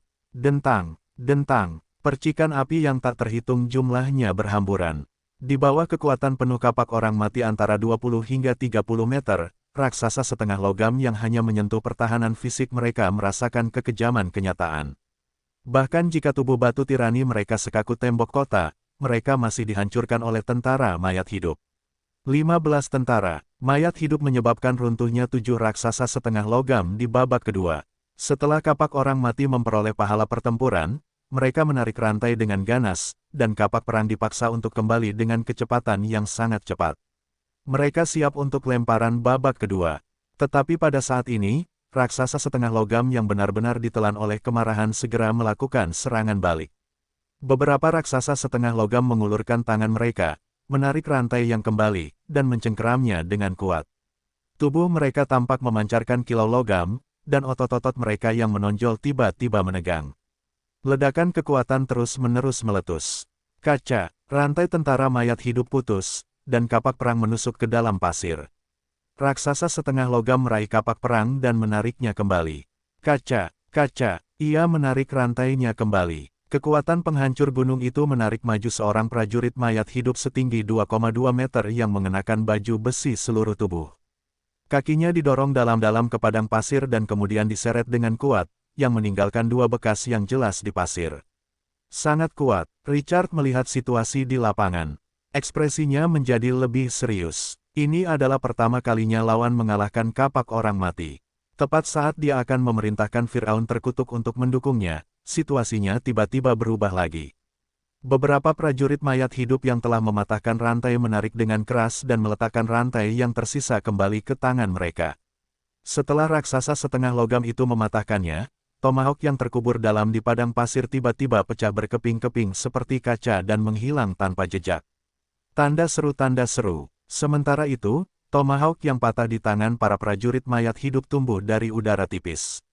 Mereka kembali ke penampilan aslinya dalam beberapa kedipan mata. Bakat rasial, setelah raksasa setengah logam mematahkan tomahawk, mereka dapat menggunakan energi untuk mengembun lagi. Kapak orang mati memberikan kerusakan sihir karena tomahawk mereka terkondensasi dari energi. Pada saat ini, prajurit mayat hidup yang dipegang oleh raksasa setengah logam di ujung rantai lainnya juga bergerak. Ia menarik rantai itu dengan kuat, dan tangan raksasa setengah logam yang memegang ujung rantai lainnya hancur berkeping-keping. Potongan-potongan puing yang tak terhitung jumlahnya berkumpul kembali di udara. Pada saat raksasa setengah logam itu menarik kembali rantai itu ke tangannya, tomahawk yang patah itu telah kembali normal. Pemandangan ini sungguh menyegarkan. Richard tertawa keras dan menatap Firaun terkutuk di sampingnya. Ucapkan mantramu, batasi pergerakan raksasa setengah logam itu, dan serang dengan tentara mayat hidup. Firaun terkutuk, yang menunggu lama, tiba-tiba melambaikan tongkat kerajaan yang layu di tangannya. Kata-kata terkutuk, cahaya gelap menyala. Detik berikutnya, tubuh raksasa setengah logam yang bertarung dengan prajurit kalajengking itu membeku. Dan itu di luar dugaan Richard. Ketika Richard mengendalikan monster kambing iblis bintang 2 langkah tempo hari, ia kembali normal dalam waktu kurang dari 2 detik. Namun waktu raksasa setengah logam itu berlipat ganda. 4 detik penuh. Bahkan jika itu adalah pertarungan antara orang-orang biasa, 4 detik sudah cukup untuk menentukan hasilnya, apalagi di medan perang. Klang, klang, tubuh brutal para raksasa setengah logam, yang memberi mereka kekuatan yang mengerikan, menjadi target terbaik saat ini. Tomahawk yang dilempar oleh para prajurit mayat hidup tidak meleset. Eksekusi jiwa, satu persatu, para raksasa setengah logam itu tumbang. Para raksasa setengah logam itu memiliki pertahanan fisik yang gila. Namun, dengan demikian, ketahanan sihir mereka rendah. Itu benar, dengan pertahanan yang kuat dan ketahanan sihir yang tinggi, yang terendah adalah pasukan tingkat langka, kan? Saat Richard merenung, tabrakan antara kedua belah pihak menjadi lebih intens. Setelah rekan raksasa setengah logam itu jatuh, rekan lain di belakangnya menyerang dengan amarah yang tak berujung lagi. Bumi bergetar saat mereka berlari. Kalajengking yang telah berubah menjadi pasir menyerang ke depan tanpa rasa takut. Namun, kalajengking pertempuran jarak dekat yang sangat kuat langsung merasakan kebencian seluruh dunia saat mereka menghadapi raksasa setengah logam setinggi 4 meter itu. Tangan terkepal raksasa setengah logam itu bahkan lebih mengerikan daripada kekuatan palu yang berat itu. 2 capit besi kalajengking itu bersilangan untuk menangkis, dan mereka langsung hancur berkeping-keping oleh tinju itu. Mereka berhamburan ke pasir kuning. Fiuh, ia mengayunkan tinju yang berat dan membombardir tubuh prajurit kalajengking itu. Bang, ia langsung meledak, menciptakan lubang besar. Bahkan jika prajurit kalajengking itu dengan gila-gilaan menelan pasir kuning itu untuk memperbaiki dirinya sendiri, ia tidak akan mampu menahannya. Untungnya, transformasi pasir kebal terhadap 99% kerusakan fisik. Kalau tidak, akan menjadi mimpi buruk bagi semua prajurit jarak dekat untuk menghadapi monster-monster ini secara langsung. Kutukan Firaun. Firaun yang terkutuk itu mengayunkan tongkatnya yang layu untuk kedua kalinya. Kekuatan raksasa setengah logam yang menyerang di depan dengan cepat berkurang. Semua atribut berkurang sebesar 20%. Dengan ketahanan sihir yang sangat rendah, raksasa setengah logam itu menahan kekuatan kutukan itu. Prajurit kalajengking itu segera memiliki kesempatan untuk mengatur napas dan mulai menghalangi kemajuan musuh dengan putus asa. Namun meskipun begitu, raksasa setengah logam yang sangat kejam itu masih menghantam prajurit kalajengking itu menjadi badai pasir. Medan perang menimbulkan badai pasir, dan pasir kuning menutupi langit.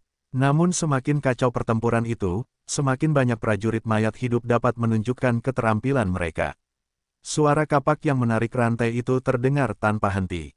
Selalu ada kesempatan untuk memicu keterampilan eksekusi jiwa yang mengerikan. 1. Penuh energi. 2. Kelelahan. 3. Kalah telak. Ketika raksasa setengah logam itu tidak dapat menembus blokade prajurit kalajengking di gelombang pertama, ia menyerang ke barisan belakang. Gelombang kedua, gelombang ketiga, dan harapan gelombang kedua semakin menipis. Kekuatan Twilight City meningkat pesat sementara jumlah raksasa setengah logam berkurang dengan cepat. Klang, klang, raksasa setengah logam terakhir yang terjerat dengan prajurit kalajengking jatuh di bawah karakteristik pembunuhan 30% dari prajurit mayat hidup. Pasir kuning yang bergulung di medan perang berangsur-angsur tenang. Richard memperhatikan dari belakang dan melihatnya dengan sangat jelas. Namun, sepanjang pertempuran, ekor beracun prajurit kalajengking yang memiliki karakteristik penusuk baju besi hanya meninggalkan bekas putih pada raksasa setengah logam itu. Dia hanya bisa mengagumi kekuatan kapak orang mati pada akhirnya. Bukannya raksasa setengah logam itu tidak kuat, tetapi Twilight City lebih kuat. Ding gelombang Anda telah memerintahkan pasukan untuk memenangkan pertempuran mini. Anda telah memperoleh 300 poin pengalaman. Ding gelombang Anda telah mengalahkan pasukan yang ditempatkan di tambang emas berukuran sedang dan memperoleh wewenang untuk menduduki tambang emas. Apakah Anda ingin mendudukinya? Konfirmasi. Setelah pemberitahuan sistem berbunyi, suasana hati Richard menjadi lebih bersemangat. Ini adalah pasukan bintang 3 yang langka. Dan ada sebanyak 3 tim kecil. Kekuatan rata-rata pasukan ini beberapa tingkat lebih tinggi dari monster kambing iblis yang dia bunuh tempo hari. Namun meskipun begitu, itu masih dikalahkan oleh Richard tanpa goresan. Rasa pencapaian yang kuat muncul di hatinya. Dia secara pribadi telah menempa pasukan ini, dan semua orang berjuang untuknya. Tambang emas, level, sedang, cadangan, 100.000 unit. Output maksimum, 14.000 unit per minggu. Kapasitas, minimal 10 orang, maksimal 50 orang. Deskripsi, titik sumber daya berukuran sedang. Setelah pendudukan, seseorang dapat menambang koin emas. Output tambang emas berukuran sedang sangat meningkat dibandingkan dengan titik sumber daya berukuran kecil. Namun, jumlah persyaratannya meningkat dari 10 menjadi 50 orang. Orang-orang pergi berburu untuk menukar lebih banyak sumber daya pada tahap awal. Namun, begitu ada lebih banyak urat biji, titik sumber daya ini dengan output yang stabil juga akan menjadi pendapatan yang dapat diandalkan untuk wilayah tersebut. Sayangnya, ini adalah gurun. Jumlah titik sumber daya yang disegarkan berkali-kali lebih sedikit daripada area lain. Richard menyentuh dahinya. Gurun itu memang bukan tempat dengan sumber daya yang kaya. Ketika para penguasa KAM lain memposting di obrolan forum, mereka semua mengungkapkan informasi tentang banyaknya titik sumber daya di sekitar wilayah mereka, sengaja atau tidak. Hanya para penguasa KAM gurun yang meratap. Tetapi jika keadaan terus seperti ini, tidak akan ada cukup penduduk di wilayah itu. Richard memikirkan sekitar 300 penduduk Twilight City yang menyedihkan. Dia langsung menggelengkan kepalanya. Sayangnya, meskipun tentara memiliki intelijen, mereka tidak dapat menggantikan penduduk asli. Situs web resmi, Era Cemerlang, menyebutkan bahwa perlu ada cukup banyak orang di tahap akhir peningkatan kota. Para penguasa yang menyerah pada penduduk di tahap awal pasti akan merasakan buah pahitnya. Saya masih harus membawa kembali 300 orang yang ditemukan tim SAR terakhir kali dan menolak meninggalkan oasis gurun. Lagi pula, sarang penampungan tidak kekurangan makanan di oasis kecil. Itu terlalu mencurigakan. Sambil memikirkannya, dia memimpin pasukan ke tambang emas. Batu-batu besar memenuhi tempat itu, dan dari luar tampak lebih seperti tambang. Namun, setelah dia melangkah masuk, orang bisa melihat emas bersinar di bawah kaki batu besar itu. Sebuah bengkel besar ada di sana ketika Richard memasuki area pusat. Penduduk menggunakan ini untuk membuat koin emas. Mereka bisa mulai bekerja kapan saja selama ada pekerja. Richard menemukan kotak kayu busuk di depan bengkel berdebu setelah dia mengamati sekeliling dengan saksama. Apakah ini kotak harta karun? Dia senang, tetapi ketika dia mendekat, dia tidak bisa memeriksa atributnya. Dia tidak bisa menahan perasaan kecewa. Tetapi dengan pemikiran bahwa nelayan itu tidak akan pernah menjadi angkatan udara, dia membungkuk dan membuka kotak kayu itu.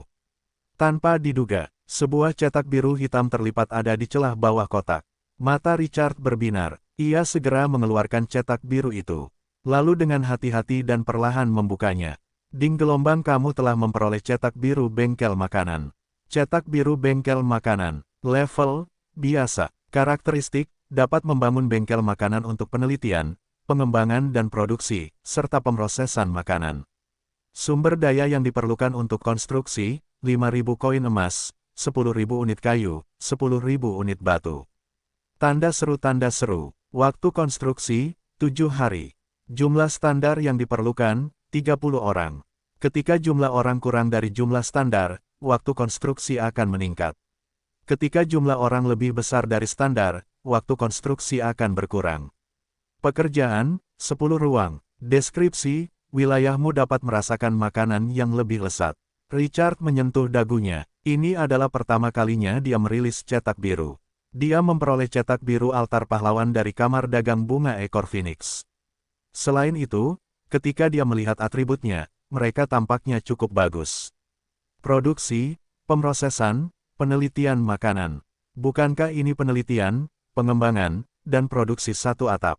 Banyak ide segera muncul di benak Richard. Madu mahkota gurun dan hutan zaitun Rusia, tidak bisakah semua ini diproses dan dikembangkan lebih lanjut? Bukankah makanan yang terbuat dari madu mahkota gurun dapat memenuhi kebutuhan keluarga kerajaan? Semakin dia memikirkannya, semakin menarik jadinya. Orang-orang menghargai makanan di atas segalanya. Ini bukan sekadar pepatah umum.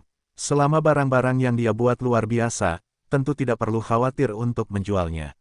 Dia kekurangan sumber daya. Setelah sarang pasukan mencapai kelangkaan, setiap peningkatan membutuhkan sumber daya dalam jumlah yang sangat besar. Peningkatan berikutnya dari sarang kapak orang mati akan menjadi langkat 3 bintang, yang membutuhkan 1.000 sarang pasukan tingkat biasa. 500 per sarang berarti 500.000 unit sumber daya. Jika dia meningkatkan lagi, itu akan menjadi 5 juta unit. Jumlah ini semakin lama semakin menggelikan. Terlebih lagi, ini hanya satu cabang pasukan.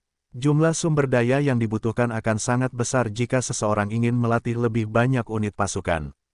Apakah dia mengelola wilayah atau mengembangkan pasukan? Hal yang paling mendasar tetaplah kata ekonomi. Sementara Richard berpikir, dia menyimpan cetak biru di ruang sistem. Pada saat ini, Twilight City memiliki jalan lain untuk diambil. Pemberitahuan sistem berbunyi tepat saat Richard memindai peta. Ding gelombang pertempuran para dewa menghancurkan sungai waktu yang panjang yang menyebabkan fragmen waktu yang tak terhitung jumlahnya tetap berada di pesawat utama.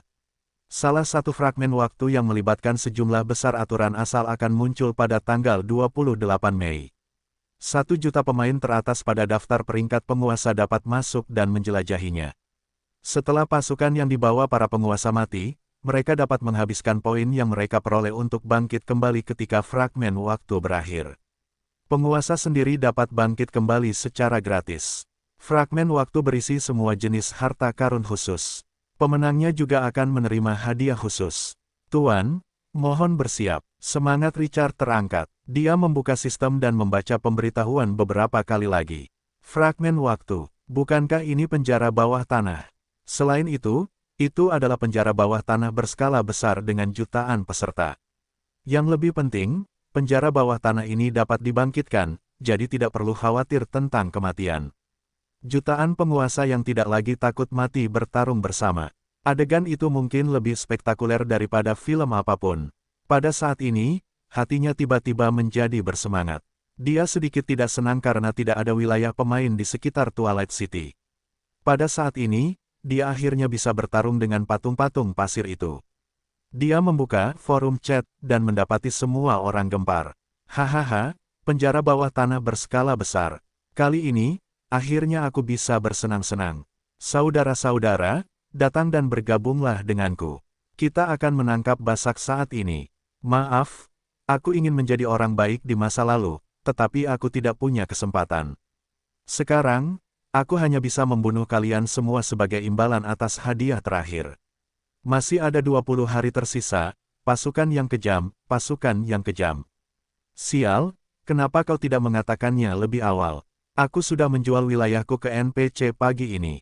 Jika aku pergi, bukankah aku akan memenangkan hadiah terakhir? Apakah ada yang tahu informasi tentang penjara bawah tanah ini? Angin dan awan akan merekrut pemain dengan penuh semangat. Seperti kata pepatah, satu pohon dapat membuat hutan. Bekerja bersama dapat memecahkan emas. Saudara-saudara yang tidak lagi mau diganggu atau menghadapi bahaya sendirian, silakan kirimi saya pesan pribadi. Setelah memasuki ruang bawah tanah, akan ada cadangan yang hebat. Jutaan penguasa pertama dapat memasuki ruang bawah tanah. Apa artinya ini? Mengapa hanya 1 juta? Kami memiliki 20 miliar orang. Semua orang, lihat, peringkat telah diumumkan. Tiba-tiba, sebuah posting menggelitik minat Richard. Dia menutup forum chat dan melihat bagian abu-abu dari forum tersebut, papan peringkat. Pada saat ini, papan peringkat dapat diklik. Dengan pikiran, dia membukanya. Ada 2 bagian di dalamnya. Daftar peringkat tingkat wilayah. Daftar peringkat kekuatan wilayah secara keseluruhan. Era cemerlang adalah permainan untuk para penguasa.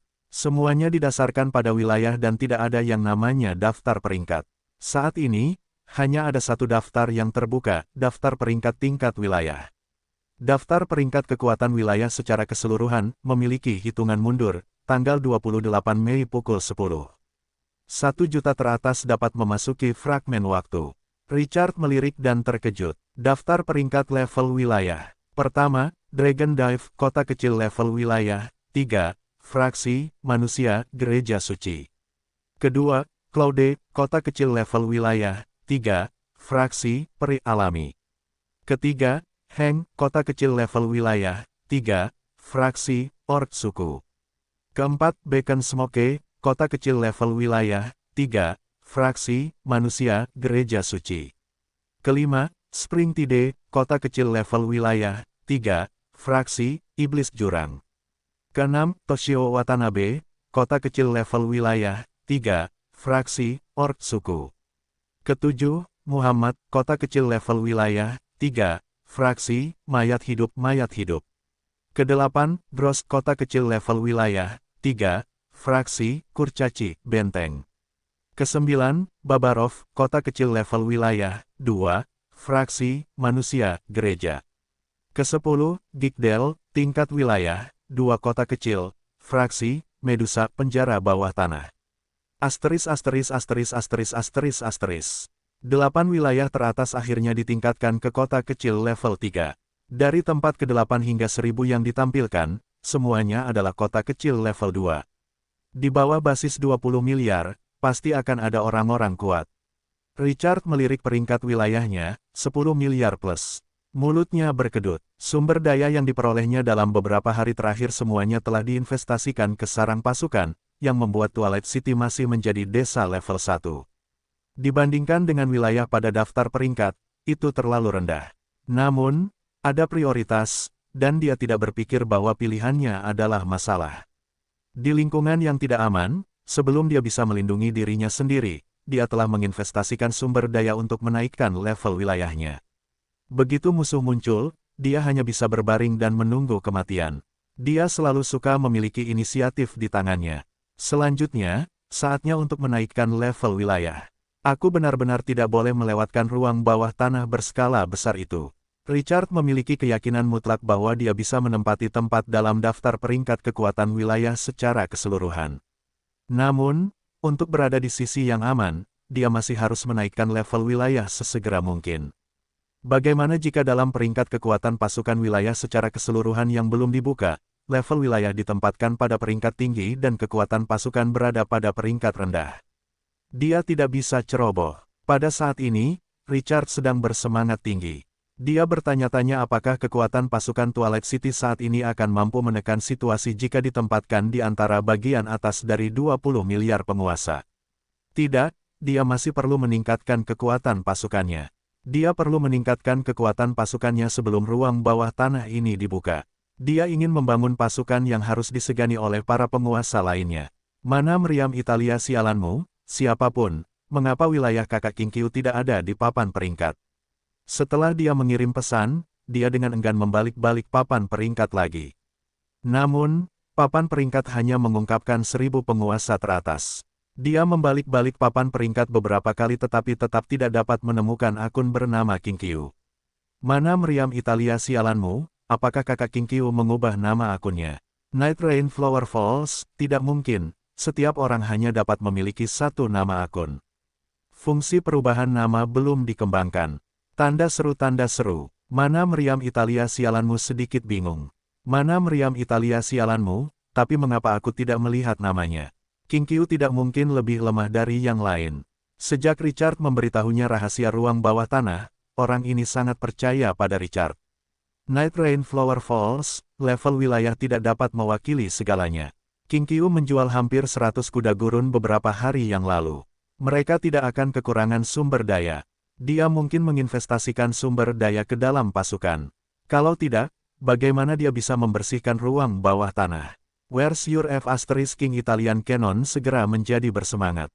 Ya, bangun pasukan. Kakak King Qiu pasti telah menginvestasikan semua sumber dayanya ke dalam pasukan. Itulah sebabnya dia bisa membersihkan ruang bawah tanah bintang 1 yang penuh dengan prajurit langka.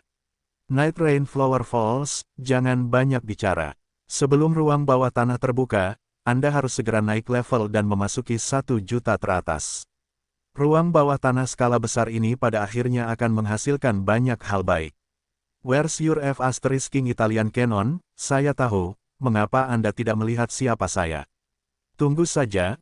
Dalam waktu kurang dari seminggu, aku akan menginjak-injak semua orang di bawah kakiku dan menjadi nomor 1 dunia. Night Rain Flower Falls, oh. Where's your F** King Italian Cannon kehilangan kata-kata untuk sementara waktu. Where's your F** King Italian Cannon, Kak, bisakah pahlawan peringkat B milikmu itu menjadi peringkat nomor 1 pada tahap ini? Night Rain Flower Falls, aku tidak yakin. Where's your F** King Italian Cannon, bukankah kau mengatakan bahwa kesulitan pencarian pahlawan peringkat A sangat ekstrim? Akan tetap sulit untuk merekrutnya bahkan jika kau menemukannya di tahap awal. Dengan cara ini, bukankah pahlawanmu pada akhirnya akan menjadi nomor 1? Night Rain Flower Falls, bagaimana kau tahu bahwa tidak ada orang lain yang menyelesaikan perekrutan pahlawan peringkat B? Where's your F** King Italian Cannon kehilangan kata-kata. Night Rain Flower Falls, tapi aku yakin aku bisa masuk 3 besar. Chris memiliki kesempatan untuk menjadi pahlawan tingkat A di masa depan. Mana meriam Italia sialanmu, seberapa kuatkah pahlawan peringkat A dibandingkan pahlawan peringkat B? Night Rain Flower Falls Falling Rain, aku tidak bisa menjelaskannya. Keduanya tidak berada pada level yang sama. Mana meriam Italia sialanmu, lalu, apakah ada banyak pahlawan peringkat A? Night Rain Flower Falls, jika kita membandingkannya dengan seluruh era cemerlang, ada banyak, tetapi sangat sedikit yang dapat direkrut oleh para pemain. Mana meriam Italia sialanmu, Kak, bisakah kita mengembangkan pahlawan peringkat A kita sendiri? Night Rain Flower Falls Falling Rain, kesulitan mengembangkan pahlawan kita sendiri jauh lebih besar daripada merekrut mereka. Kecuali kita menemukan bangunan khusus yang dapat mengubah pasukan kita menjadi pahlawan, dan juga mendapatkan harta yang dapat meningkatkan potensi pahlawan kita, maka itu mungkin untuk diperoleh. Mana meriam Italia sialanmu menjadi bersemangat. Mana meriam Italia sialanmu, Kak, kamu pasti tahu di mana bangunan-bangunan spesial ini, kan? Air terjun bunga hujan malam, aku tahu 2, tetapi terlalu jauh dari kita. Selain itu, tidak ada harta yang dapat meningkatkan potensi pahlawan. Bahkan jika aku pergi, aku hanya dapat merekrut pahlawan peringkat D dan peringkat C. Mana meriam Italia sialanmu, Kak, apakah kamu punya cara lain untuk merekrut pahlawan peringkat tinggi? Berikan aku 1. Air terjun bunga hujan malam, tidak, situasi saat ini di era cemerlang, dan informasi yang aku miliki dalam permainan telah berubah drastis. Jika aku tidak mengetahui semua informasi Chris, kemungkinan kegagalan pencarian pahlawan ini akan sangat tinggi. Mana meriam Italia sialanmu? Baiklah kalau begitu, aku akan bertanya pada kakak King Qiu nanti. Aku tidak tahu apakah dia telah merekrut pahlawan peringkat B. Air terjun bunga hujan malam, peluangnya tidak tinggi. Perekrutan pahlawan awal semuanya sangat sulit. Terlebih lagi, beberapa di antaranya tidak dapat diselesaikan dengan pasukan yang kuat. Misalnya, seorang pahlawan mengeluarkan pencarian untuk mencari barang atau tugas perekrutan untuk mencari orang. Bahkan jika ia memiliki pasukan peringkat naga, jika ia tidak dapat menemukannya, ia tidak dapat menemukannya. Tidak ada cara lain, hanya pahlawan peringkat E dan F yang sedikit lebih mudah direkrut. Namun, Pahlawan pada level ini tidak memiliki potensi untuk dibudidayakan. Mana meriam Italiamu yang sialan? Baiklah, kakak Kinkyu mungkin tidak dapat melakukan ini. Ia berada di padang pasir, pahlawan seperti apa yang dapat ia rekrut? Memiliki pahlawan peringkat C sudah sangat mengesankan, bukan? Diskusi di forum sudah gempar atas masalah papan peringkat. Sebagian besar pemain tidak menyangka bahwa para pemain kuat itu sudah begitu rusak. Hanya dalam beberapa hari, wilayah mereka telah naik level menjadi kota kecil level 3. Dan banyak dari mereka masih bekerja keras setiap hari untuk melindungi penduduk dari kelaparan. Orang-orang benar-benar tidak dapat dibandingkan. Hari ini aku masih khawatir tentang makanan di wilayahku. Ketika aku membuka daftar peringkat dan melihatnya, itu benar-benar sia-sia. Kapan aku tidak bisa puas dengan makanan? Apakah kamu memperhatikan bahwa bos besar Kinkyu yang menjual sejumlah besar makanan beberapa hari yang lalu tidak muncul di papan peringkat? Hehehehehe, dia berani menyebut dirinya bos besar hanya karena dia menjual beberapa makanan. Jika dia memiliki kemampuan, mengapa dia tidak mengambil tempat di papan peringkat? Jangan membual tentang orang lain tanpa alasan, sepertinya dia tidak punya uang. Itu benar, Kinkyu bahkan tidak berada di peringkat 1000 teratas. Aku pikir dia adalah bos besar, tetapi aku tidak menyangka bahwa ketika papan peringkat keluar, tidak ada apa-apa. Omong kosong, tidakkah kalian berpikir bahwa Kinkyu bisa mendapatkan begitu banyak makanan beberapa hari yang lalu? Bukankah dia akan kekurangan sumber daya untuk menaikkan level wilayahnya? Dia benar-benar tidak punya otak.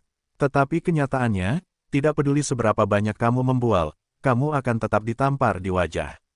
Bukankah itu konyol? Badut melompat. Hanya ada satu pemain di papan peringkat, mengapa kamu begitu cemas? Mengapa kamu begitu ingin ditampar di wajah? Saya pikir kamu yang menderita cerebral palsy, mengapa kamu membual tanpa alasan? Perang kata-kata terus berlanjut. Awalnya, para pemain membahas tentang penguasa teratas di papan peringkat. Tetapi kemudian, sekelompok besar orang entah bagaimana membawa topik tersebut ke Richard, yang sebelumnya telah menarik perhatian banyak orang karena banyaknya makanan yang dia jual.